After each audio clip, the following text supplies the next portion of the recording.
हम आपको success stories में आईएएस श्री धन्या सुरेश की कहानी सुनाने जा रहे हैं।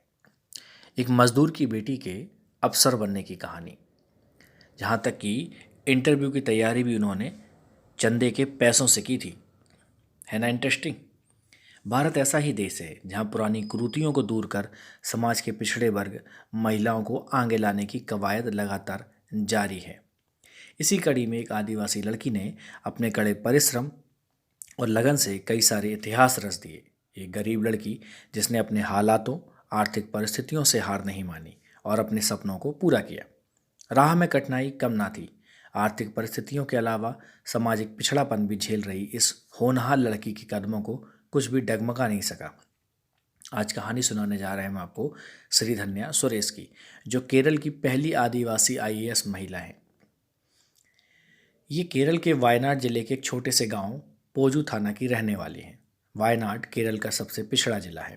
श्री धन्या कुरुचिया जनजाति से ताल्लुक़ रखती हैं और उनके परिवार में माता पिता के अलावा 3 भाई बहन हैं। श्री धन्या के पिता दिहाड़ी मजदूर थे। इसके अलावा परिवार का पालन पोषण करने के लिए गांव के बाजार में ही धनुष और तीर बेचते थे। वहीं माँ भी मनरेगा के तहत काम करती थी। श्री धन्या और उनके भाई बहनों का पालन पोषण बुनियादी सुविधाओं के अभाव में हुआ।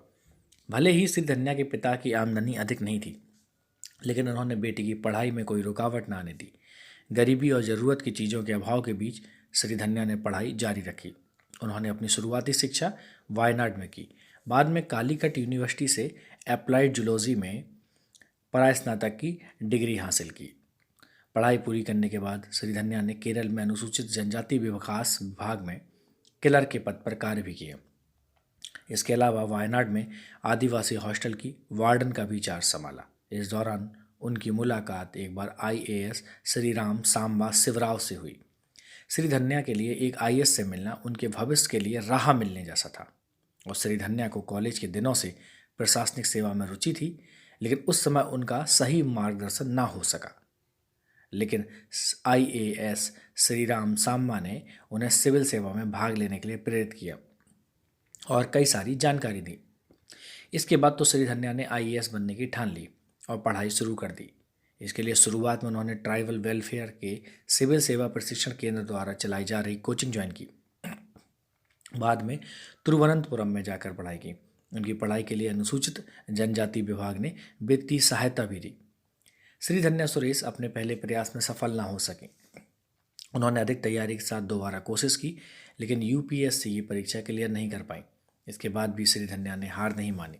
कड़ी मेहनत और परिश्रम से तीसरे प्रयास में 2018 में यूपीएससी की परीक्षा को श्री धन्या ने पास कर लिया। उनकी ऑल इंडिया रैंक 410 रही। इंटरव्यू की लिस्ट में भी नाम आ गया। श्री धन्या ने यूपीएससी की लिखित परीक्षा तो पास कर ली थी, लेकिन साक्षात्कार के लिए उन्हें दिल्ली जाना था। उस वक्त श्री धन्या और उनके परिवार के पास इतने पैसे नहीं थे कि उन्हें दिल्ली भेज सकें।